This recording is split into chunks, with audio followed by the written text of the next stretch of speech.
Então, boa noite. Como na semana passada, eu quero começar o nosso tempo com uma oração. Senhor, muito obrigado pelo privilégio de estarmos juntos, pela oportunidade de abrir a Tua Palavra e poder desfrutar dos ensinamentos que o Senhor tem para nós na noite de hoje. Peço ao Senhor que me use, peço ao Senhor que nos dê atenção, peço ao Senhor, Pai, que consigamos, Pai, valorizar a preciosidade da Tua verdade, da Tua Palavra, e que a gente experimente isso nos nossos dias, Pai. Nos ajude, Pai, porque sem o Senhor é pouco provável que consigamos e queiramos fazer isso. Eu oro assim em nome de Jesus. Amém. Na semana passada nós começamos uma nova série, e dessa vez no livro de Ruth, de autor humano desconhecido por nós, mas de um editor divino que deixa claro ser Deus misericordioso, bondoso e soberano. Livro de estilo literário semelhante a de uma novela, nós vimos algumas razões pelas quais é importante estudar o livro de Ruth. A primeira delas é porque Ruth faz parte da Bíblia. Sabemos que toda a Bíblia é inspirada por Deus e útil para as nossas vidas. A segunda é para enxergarmos toda a história da salvação. A salvação que Deus oferece a cada um de nós pecadores, que não começou quando Jesus nasceu e não terminou quando Jesus ressuscitou ou ascendeu. Toda a Bíblia apresenta um Deus interessado em nos salvar, e Ruth não é diferente. Em terceiro lugar, o livro de Ruth nos ajuda a confiar em Deus. Ele sabe das tuas necessidades. Ele sabe das tuas tentações e não te deixa desamparado. O autor de Hebreus, ele disse: uma vez que ele próprio passou por sofrimento e tentação, é capaz de ajudar aqueles que são tentados. Jesus, nosso Deus, com certeza pode ajudar. Noemi é uma personagem que fica viúva e perde seus 2 filhos logo no início da história. Isso, como não podia deixar de ser, é avassalador. Noemi fica deprimida. Mas a novela não termina com Noemi deprimida, termina com ela esperançosa. Por quê? Porque além de Deus ser capaz de nos auxiliar em nosso sofrimento, Noemi, ela provou daquilo que Paulo escreveu cerca de 1000 anos depois à igreja de Roma. E sabemos que Deus faz todas as coisas cooperarem para o bem daqueles que o amam e que são chamados de acordo com o seu propósito. Romanos 8:28. Se verdadeiramente amamos Deus, não há razão para olhar para qualquer desgraça e interpretar ou entender que Deus nos esqueceu ou nos abandonou. Pelo contrário, Ele usa as circunstâncias para que sejamos mais parecidos com a única pessoa perfeita que já pisou nesse planeta, Jesus Cristo. Depois disso, Ele nos usa ainda mais para que os seus propósitos, ou para os seus propósitos, que são muito melhores que os nossos propósitos. A quarta razão do porquê estudarmos Ruth tem a ver com alguns personagens do livro. Eles nos inspiram a sermos melhores, a termos um caráter aprovado e confiante em Deus. E a quinta e última razão tem a ver com a soberana vontade de Deus em cumprir com a sua palavra. Em especial, que seu plano de enviar o Messias ainda estava em curso. É interessante pensar nisso e associar com o contexto histórico e literário de Ruth. Por quê? O livro de Ruth, ele nos dá o período histórico em que essa novela da vida real aconteceu. O autor diz logo no começo do livro, e quem tem a sua Bíblia aí pode deixá-la aberta no livro de Ruth, ainda que hoje a gente vai caçar, vai pescar vários outros versículos da Bíblia. Diz assim ali no comecinho: na época dos juízes. E essa época foi uma das mais sombrias da história de Israel. Ela aconteceu exatamente entre a liderança de Josué, sob quem Israel serviu ao Senhor no tempo da conquista da terra, e ele que prezava muito pela palavra de Deus, até ao ponto de dizer, como está registrado lá em Josué 23:6, façam todo o esforço para obedecer e cumprir tudo o que está escrito no livro da lei de Moisés, sem se desviar nem para a direita, nem para a esquerda. Ou seja, não leve as escrituras na brincadeira, atente-se ao que Deus já nos revelou. Isso é Israel debaixo da liderança de Josué. A época dos juízes começou depois da morte de Josué e foi até o estabelecimento da monarquia. Foi um tempo marcado por ausência de um líder espiritual piedoso e firme e pela anarquia. Vejam, naqueles dias, Israel não tinha rei. Cada um fazia o que parecia certo a seus próprios olhos. Essa afirmação do último versículo de Juízes, essas duas, de fato, afirmações, não são as únicas vezes que aparecem. Saber desse contexto, toda a história de Ruth é ainda mais interessante, fica mais interessante, porque numa época em que Israel ciclicamente ou frequentemente se esquecia e pecava contra Deus. Vocês se lembram? Eu apresentei isso no domingo passado. O povo se esquecia de Deus e pecava contra ele. Então, Deus trazia disciplina por meio daqueles povos que não foram eliminados da terra durante a conquista dela, e esses povos subjugavam Israel e traziam sofrimento a ele.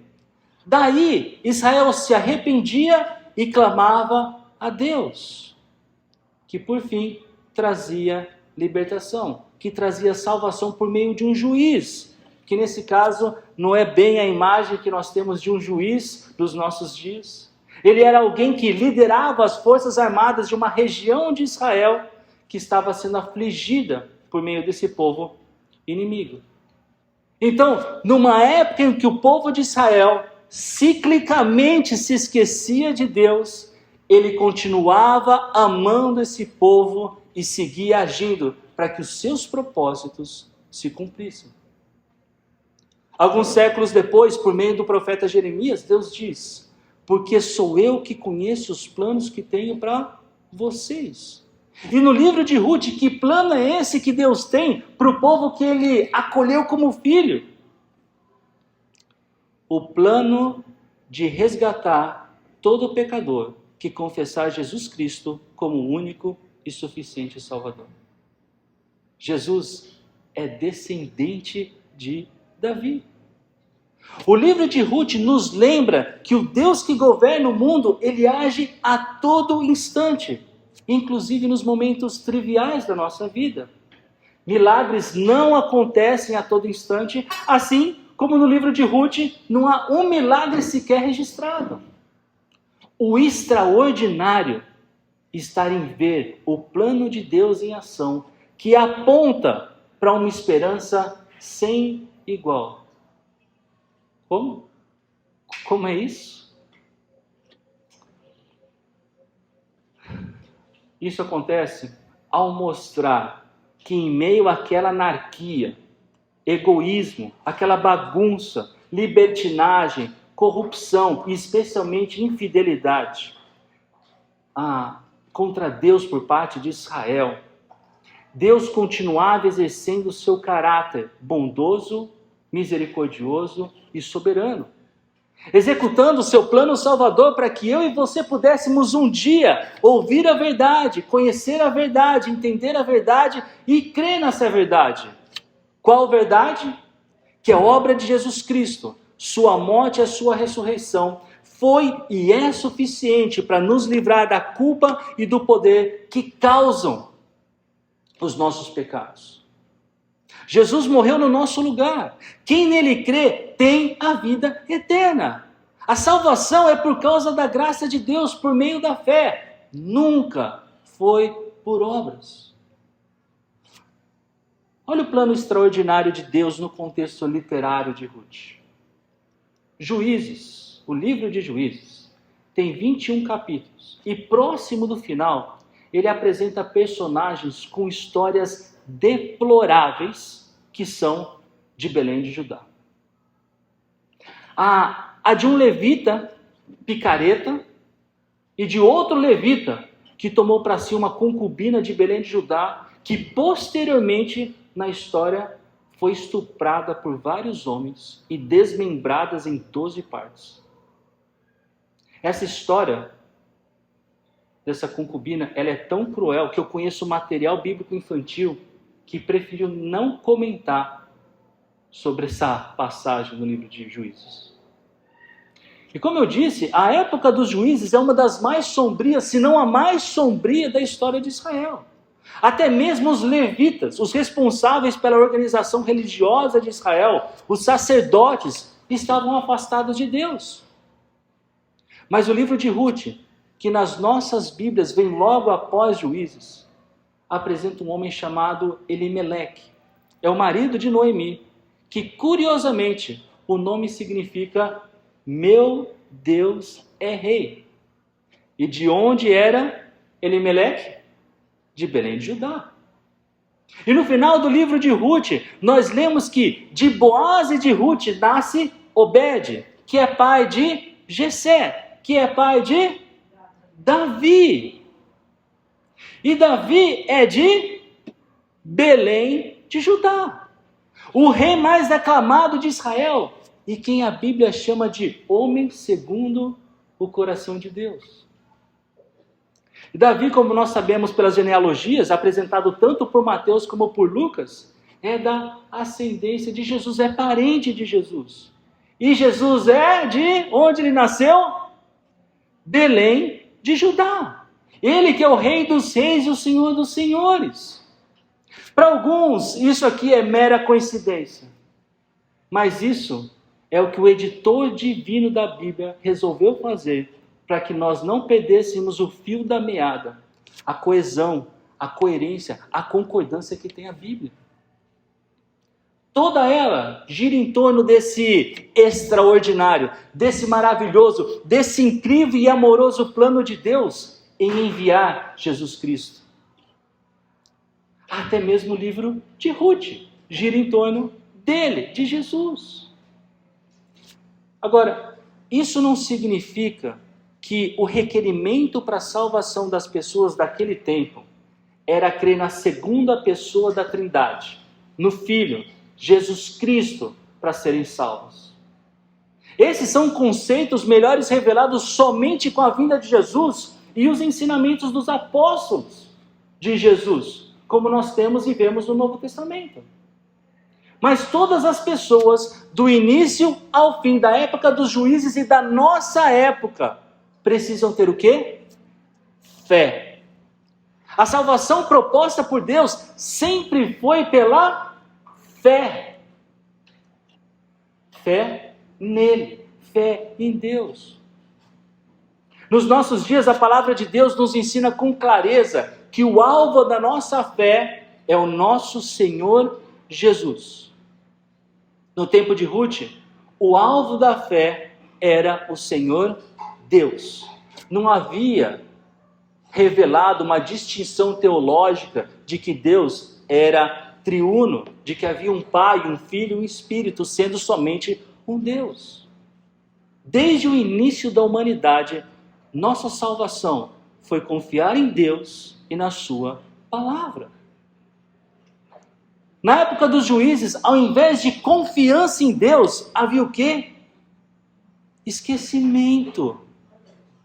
Os israelitas fizeram o que o Senhor reprova, pois esqueceram-se do Senhor seu Deus e prestaram culto aos Baalins e aos postes sagrados. Juízes capítulo 3, dos versículos 5 ao 7. Aqui eu só li mais o finalzinho. E como vimos no ciclo que acontecia na época dos juízes, quando o povo se esquecia e pecava contra Deus, o que ele fazia? Ele disciplinava. O livro de Ruth começa num período desse ciclo que Deus muito provavelmente estava disciplinando o seu povo. Na época dos juízes, houve fome na terra. E essa ideia de que a fome era parte do juízo de Deus vem tanto por sabermos que aquela era uma terra fértil que diversas vezes foi chamada de terra que emana ou que produz leite e mel com fartura, como também pelo versículo 6 do capítulo 1 de Ruth. Quando Noemi soube em Moabe que o Senhor viera em auxílio do seu povo, dando-lhe alimento. Olha o ciclo. E como veremos, Noemi ela fica cerca de 10 anos em Moabe, e durante esse tempo, em algum lugar de Israel, o povo se arrependeu dos seus pecados e Deus trouxe alívio, salvação, libertação. Lembre-se, nós não sabemos especificamente onde a novela de Ruth se encaixa no período dos juízes, mas nós sabemos que esses ciclos não acontecem em todo o tempo ou em toda a nação de Israel ao mesmo tempo. Era num lugar, depois era em outro, algumas vezes tinha sobreposição, acontecia em 2 lugares ao mesmo tempo. Então, em algum lugar do tempo dos juízes, houve fome na terra. E um homem de Belém, de Judá, com a mulher e os 2 filhos, foi viver por algum tempo nas terras de Moabe. Parece uma frase bem comum, não parece?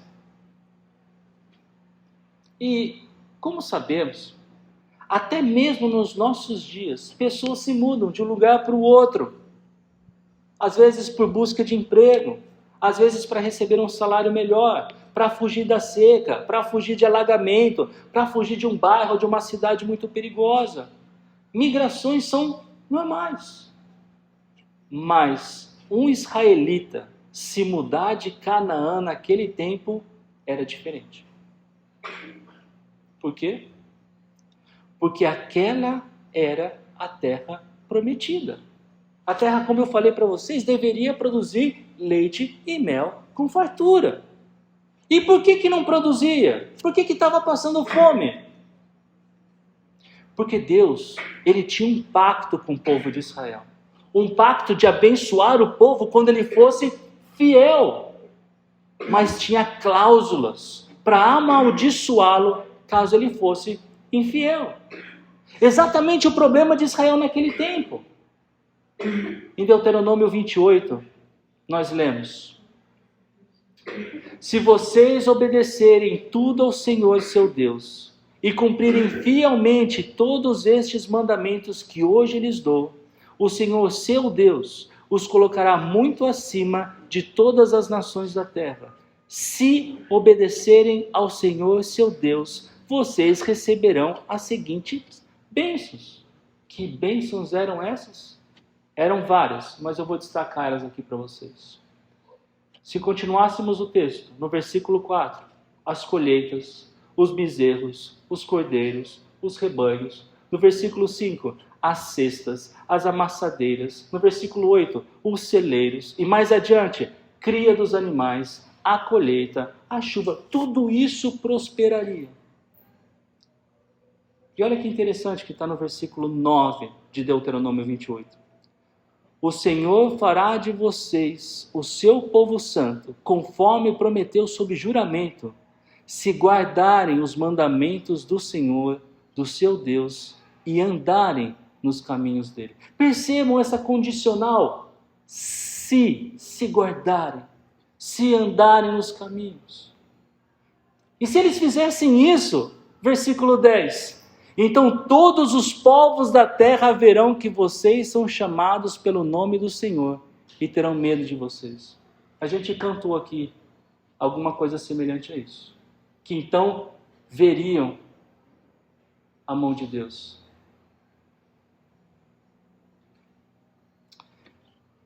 Naquele tempo, a evangelização de outros povos era viver em obediência a Deus para que Israel desfrutasse das bênçãos do Senhor e as outras nações vissem a mão abençoadora desse Deus e o desejasse. Quem de vocês aqui se lembra o que Raabe disse aos espias quando soube que Israel atacaria Jericó? Em Josué capítulo 2, no versículo 28, ou a partir do versículo 28, é escrito que ela falou: temos ouvido como o Senhor fez isso e fez aquilo. Quando soubemos disso, ficamos completamente desanimados, perdemos a coragem, porque o Senhor, o seu Deus, é Deus em cima nos céus e embaixo na terra. Esse é o Deus que escolheu Israel. Esse é o Deus que dirigia os passos de Israel. Esse é o nosso Deus. Agora, também em Deuteronômio 28, se vocês não obedecerem ao Senhor, seu Deus, e não seguirem cuidadosamente todos os seus mandamentos e decretos que hoje lhes dou, todas essas maldições cairão sobre vocês e os atingirão. Quais maldições? Mais uma vez, eu destaco algumas que respondem o porquê da terra que deveria produzir leite e mel, em fartura, passava por fome. Maldição na colheita, maldição com os bezerros, maldição com os cordeiros, maldição com os rebanhos. Os versículos 38 a 40 de Deuteronômio 28. Vocês semearão muito em sua terra, mas colherão bem pouco, porque gafanhotos devorarão quase tudo. Plantarão vinhas e as cultivarão, mas não beberão vinho, nem colherão as uvas, porque os vermes as comerão. Vocês terão oliveiras em todo o país, mas vocês mesmos não utilizarão o azeite, porque as azeitonas cairão. No versículo 42, enxames de gafanhotos se apoderarão de todas as suas árvores e das plantações da sua terra. Vocês estão entendendo porque na terra que deveria ter fartura de comida, havia fome? Na época dos juízes, Israel estava em tremenda infidelidade com Deus que tirou eles do Egito e deu uma terra para eles habitarem. E no pacto que Deus faz, antes de entrarem na terra prometida, era exigido que eles fossem fiéis, para que eles fossem abençoados. Mas como a gente já leu em Juízes 3, eles se esqueceram do Senhor, seu Deus. E para a ilustração ficar ainda mais clara, essa fome alcançava até mesmo a casa do pão. O que é isso? Porque é exatamente isso que significa Belém. Em hebraico, Belém é Beit Lehem. Beit é casa e Lehem é pão. A fome era geral. A fome assolava Israel. Porque faltava farinha? Não. Porque faltava carne? Não. Porque faltava boas colheitas? Não. Era porque faltava fidelidade. E esse homem que morava na cidade Casa do Pão, Belém, a Casa do Pão, com a sua mulher e os seus 2 filhos, ao invés de se lamentar pelo pecado do seu povo, ao invés de se arrepender, ao invés de confiar em Deus, ele age semelhantemente ao lema da época que vivia, dos juízes. Ele fez o que achava certo aos seus próprios olhos. Ele se muda de Belém, da terra prometida, para Moabe. Ele se muda para a terra de um antigo povo inimigo de Deus. Quem é mesmo que se muda? Elimeleque e sua família. O homem cujo significado do seu nome é meu Deus é rei. Elimeleque agiu exatamente ao contrário do significado do seu nome. Como se Deus não fosse rei. Como se Deus não tivesse estabelecido uma terra para os israelitas e mandamentos para a nação guardar e viver. Noemi significa doce, amável. Malom significa, na verdade, o significado é incerto, tanto de Malom como de Quilion, mas de Malom tem a ver com a palavra doente ou adoecer, e Quilion possivelmente significa enfraquecer, definhar. E essa família da cidade Casa do Pão, ela se muda para Moabe. E o texto diz, ficam por lá. E sobre esse tempo lá, um teólogo diz o seguinte: quando damos as costas à palavra do Senhor, nunca pretendemos fazê-lo por muito tempo, mas raramente funciona assim. Sabe, a gente até pode ser simpático e tentar entender a necessidade dessa família em buscar alimento em outro lugar. Mas especificamente nesse caso, essa não era a atitude correta. A atitude correta era ele ter ficado em Israel, se arrepender, exortar os compatriotas a se arrependerem também e confiar em Deus. E isso deve nos levar a pensar quão importante é tomarmos decisões com base no ensino da palavra de Deus. Todos os dias precisamos tomar decisões. Muitos dias precisamos tomar decisões importantes. Falo ou não falo com o meu chefe? Mudo ou não de emprego? Levo ou não levo o meu filho ao médico? Converso ou não converso com meu marido sobre um determinado assunto? Falo ou não falo o que aconteceu para minha esposa? Compro ou não compro esse carro, essa casa, esse produto? Faço faculdade? Qual curso? Faço ou não faço tratamento? Tenho dinheiro? Como é que eu vou arranjar esse dinheiro? Denuncio ou não tal pessoa? Desisto ou não de fazer tal viagem? Estudo para a prova ou eu trabalho extra? Eu durmo ou trabalho? As perguntas aqui são infinitas. E cada um de nós tem suas próprias decisões a tomar. A pergunta é: estamos decidindo como quem serve um rei ou não? Se servimos a um rei, a pergunta é: você sabe o que ele pensa sobre essa sua decisão? Você sabe se a sua decisão é boa? Você sabe se aquilo que você deseja está em conformidade com a vontade desse rei? Se você não sabe, você corre o risco de se mudar para Moabe e experimentar um pesadelo. Como se não bastassem as dificuldades que todos nós enfrentamos, nossas decisões erradas podem contribuir para que soframos ainda mais. E pior, pode carregar as pessoas que mais amamos a sofrerem também. O texto não nos diz detalhes, mas Elimeleque morre. Morreu Elimeleque, marido de Noemi, e ela ficou sozinha com seus 2 filhos. Nenhuma razão é apresentada sobre a morte dele. Foi por causa da mudança para Moabe? Não sabemos. Foi um ato de disciplina de Deus? Nós não sabemos. O que nós sabemos é que Noemi ficou viúva e precisava cuidar dos seus 2 filhos. E eu tenho para mim, meus irmãos, que uma das coisas mais difíceis que existe é ser mãe ou pai sem a ajuda de um cônjuge. A mãe solteira ou o pai solteiro, a mãe viúva ou o pai viúvo, tem uma responsabilidade exorbitante. Precisa educar os filhos, mas também precisa se ausentar da casa para poder trabalhar. Tem a parte do trabalho remunerado, mas tem o trabalho lá na casa, de cuidar dos filhos, de cuidar da casa. E se fica doente, não pode parar diversas das suas obrigações. E para ficar ainda mais difícil, além de viúva, Noemi vivia em terra estrangeira. E não tinha que cuidar somente de um filho, mas de 2.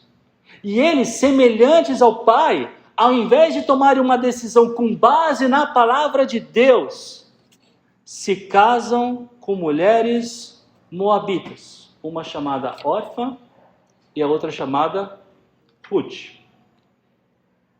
E eu já falei aqui alguma vez, mas eu repito.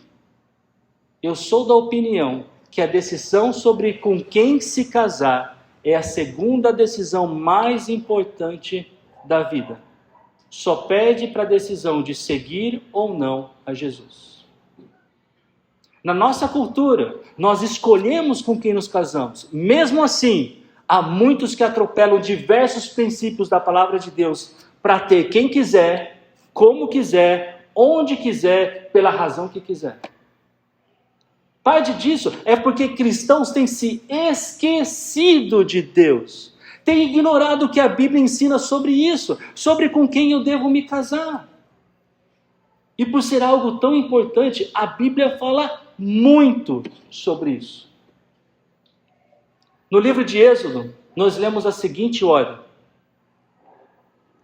acautele-se para não fazer acordo com aqueles que já vivem na terra. Pois quando eles se prostituírem, seguindo aos seus deuses e lhes oferecerem sacrifícios, convidarão você e poderão levá-lo a comer dos seus sacrifícios. E escolher para os seus filhos mulheres dentre as filhas dele. Quando elas se prostituírem segundo os seus deuses, poderão levar os seus filhos a se prostituírem também. Deus proibiu Israel de fazer acordo com os povos que viviam na terra antes da conquista. Por quê? Porque esses acordos poderiam levar o povo de Israel à idolatria e, posteriormente, ter casamento com pagãos que cultuavam outros deuses, inclusive em cultos que envolvia a prostituição como forma de adoração. Em Deuteronômio capítulo 7, nós temos uma advertência semelhante, e eu destaco os versículos 3 e 4. Não se casem com pessoas de lá. Não deem suas filhas aos filhos delas, nem tomem as filhas dela para os seus filhos, pois elas desviariam seus filhos de seguir-me para servir a outros deuses. E por causa disso, a ira do Senhor se acenderia contra vocês e rapidamente os destruiria. Novamente, era proibido para qualquer israelita se casar com pessoas de Canaã. Agora, eu sei que alguém poderia argumentar que Moabe não era um povo que habitava a terra prometida, e que, portanto, ter uma mulher de lá para se casar não seria um problema. Será? Olha o que aconteceu com Israel em Números, capítulo 25, nos 3 primeiros versículos. Enquanto Israel estava em Sitim, o povo começou a entregar-se à imoralidade sexual com mulheres moabitas, que os convidavam ao sacrifício de seus deuses. O povo comia e se prostrava perante esses deuses. Assim, Israel se juntou à adoração de Baal-Peor, e a ira do Senhor acendeu-se contra Israel. Malom e Quiliom se casaram com mulheres de Moabe, um povo que adorava entre seus vários deuses, Camus e Baal-Peor. No culto a Baal-Peor tinha prostituição e sacrifício infantil. Então eu pergunto, se casar com mulheres de Moabe era ou não era um problema? Se você ainda tem dúvidas, olha de onde eram as mulheres de Salomão que o levou a adorar outros deuses. O rei Salomão amou muitas mulheres estrangeiras além da filha do faraó. Eram mulheres moabitas, amonitas, edomitas, sidônias e hititas. Elas eram das nações sobre as quais o Senhor tinha dito aos israelitas: vocês não poderão tomar mulheres dentre essas nações, porque elas os farão desviar-se para seguir os seus deuses. Tudo isso para lhes dizer novamente, semelhante a Elimeleque, Malom e Quiliom fizeram conforme achava certo aos seus próprios olhos. Fizeram como se Deus não existisse, ou como se não fosse rei. Eles deixaram Deus de lado, eles se esqueceram de Deus. E se foi por isso ou não, nós não sabemos. Eles também morreram. Depois de terem morado lá por quase 10 anos, morreram também Malom e Quiliom. De novo, o texto não nos fala o porquê da morte deles dois. O que podemos especular, porque não sabemos quanto tempo eles ficaram casados, é que eles foram rejeitados por Deus. Semelhante ao texto de Deuteronômio 28, nós temos Deuteronômio 7. Se vocês obedecerem a essas ordenanças, as guardarem e as cumprirem, então o Senhor, o seu Deus, manterá com vocês a aliança e a bondade que prometeu sob juramento aos seus antepassados. Vocês serão mais abençoados do que qualquer outro povo. Nenhum dos seus homens ou mulheres será estéril, nem mesmo os animais do seu rebanho. Ou seja, nesse pacto com Deus, com Israel, isso é diferente dos nossos dias, nós não estamos debaixo desse pacto, nós não somos Israel. A infertilidade poderia ser resultado da infidelidade da nação escolhida por Deus.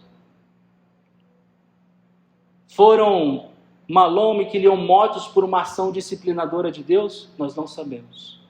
O que nós sabemos é que a escolha deles por se casar com mulheres moabitas não fazia parte da vontade moral de Deus. Eu falo mais. Semelhante a isso, hoje ainda faz parte da vontade moral de Deus que nenhum cristão se case com alguém que não seja verdadeiramente cristão. Se você é solteiro ou solteira, se você é viúvo ou viúva, saiba disso. Seu possível cônjuge precisa ter a fé que você tem em Jesus Cristo. E sobre isso, Paulo argumenta em 2 Coríntios, capítulo 6, versículo 15, o que há de comum entre o crente e o descrente. Ah, mas Zambelli, eu conheço cristãos que se casaram com não cristãos e deu certo. Eu gostaria de conhecer esse casal e entender o que você está chamando de deu certo. Na minha prática, 10% desses relacionamentos dão certo. E dão certo porque o cônjuge que não era crente, pela graça de Deus, em algum momento, ele se tornou crente, ele creu em Cristo. Mas Zambelli, Ruth era moabita, e olha só o final da história como tudo deu certo. É verdade. Mas olha também o que acontece no capítulo 1 de Ruth mais para frente. Ela se converte.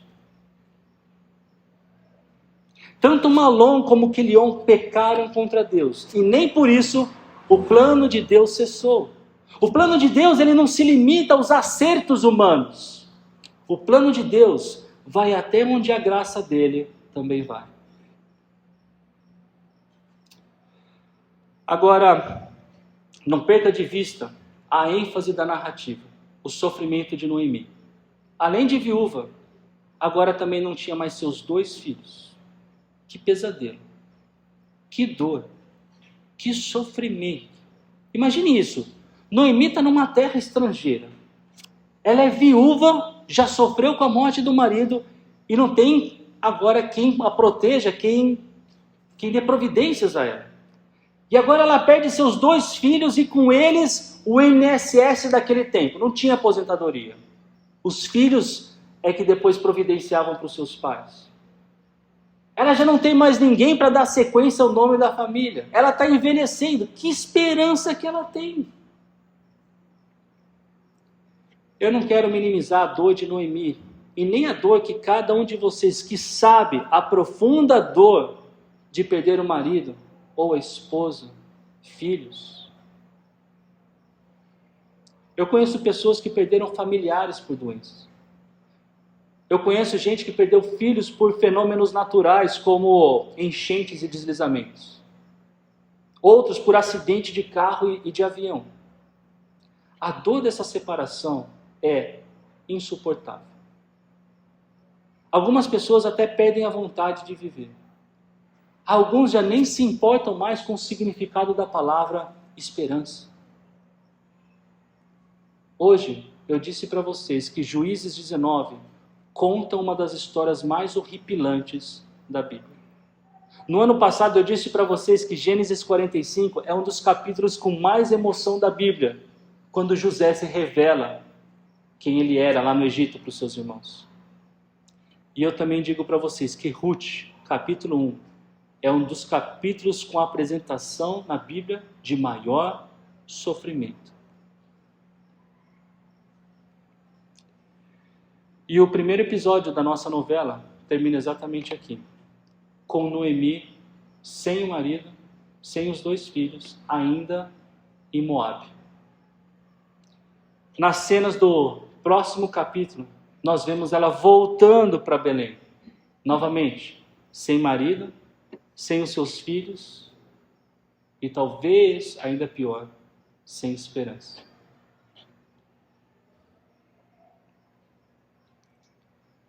Eu não sei os detalhes sobre as lutas que todos vocês têm aqui no dia a dia. Eu conheço a história de alguns de vocês e sei que podem se questionar sobre o tipo de esperança que podem ter, seja no seu casamento, no seu trabalho, na sua família, em meio a uma situação caótica da época dos juízes. provocada pela infidelidade de Israel, uma família de Belém se muda para Moabe em reflexo do lema da época em que viviam. Cada um fazia certo aos seus próprios olhos.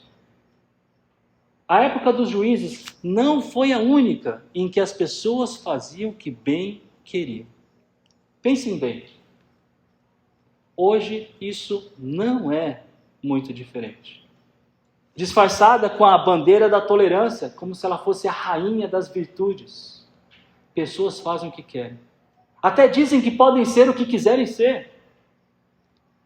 A tolerância é conveniente para fazermos o que quisermos fazer e deixar que os outros façam o que eles querem fazer. Agora, abre a Bíblia e chame de pecado o que Deus chama de pecado. Vocês acham que para isso vão erguer a bandeira da tolerância? Claro que não. Eu não sei quais são os possíveis motivos da sua possível também aflição. Mas eu sei que nós temos o potencial de colaborar negativamente e sofrer ainda mais em função das nossas más decisões. Porque se as nossas decisões não estiverem de acordo com a palavra de Deus, ou seja, se nas nossas decisões já temos colocado Deus de lado, por qual razão deveríamos aguardar auxílio dele? Entenda, pior que falhar na sua profissão, sofrer um acidente, adoecer de um câncer, ou mesmo perder um ente querido, é se esquecer de Deus. É se esquecer de quem realmente pode ajudá-lo. É se esquecer de quem verdadeiramente te ama. Nós temos a tendência de interpretar a vida como se nós fôssemos o centro da história. Se as coisas estão mal para mim, então Deus não existe ou Ele não quer saber de mim. Se as coisas estão bem, então eu sou abençoado por Deus. Gente, isso é balela. Há muita gente que do ponto de vista humano, horizontal aqui, não lá com Deus, que está super bem, mas nem sabe da existência de Deus, da providência de Deus, do amor de Deus. E quando chegar a hora deles, eles não vão ter um Jesus Cristo para dizer, eu morri por esse, ele creu em mim. Eles vão ter que pagar. A história do livro de Ruth é um instrumento para que nós não nos esqueçamos de Deus. O fato de não vermos milagre não significa que Deus não está aqui. O apóstolo Paulo ele escreveu aos Filipenses, perto está o Senhor. E porque ele está perto, logo depois ele diz, não andeis ansiosos por coisa alguma. O extraordinário dessa vida não é feito dos momentos esplêndidos que acontecem de vez em quando nas nossas vidas. O extraordinário está em discernir a presença de Deus em meio a um mundo caótico, está em ver o plano de Deus em ação, está em perceber que somente Ele pode e oferece uma esperança viva e sem igual. O extraordinário é não se esquecer de Deus que, pela sua graça, resolveu nos inserir no seu plano salvador. Como Noemi vai resolver a falta de esperança nos próximos capítulos dessa novela? A gente vai ver. Outra pergunta é, como você vai lidar com seus problemas e a possível falta de esperança nos próximos dias? Você vai se mudar para Moabe?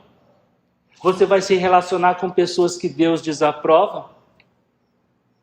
As decisões que você precisa tomar vão mostrar que o Deus que você crê é ou não é rei da sua vida. Pode não parecer, mas Deus não perdeu o controle da história.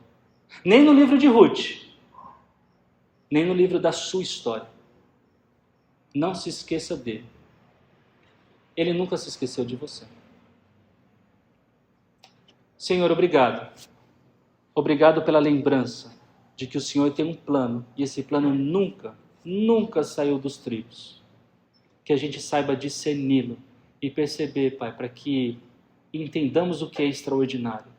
Não necessariamente os milagres que o Senhor faz, mas a possibilidade de participarmos desse Teu plano amoroso, que nos coloca do Teu lado, para um dia vivemos para sempre com o Senhor, sem o problema do pecado, sem as aflições dessa vida.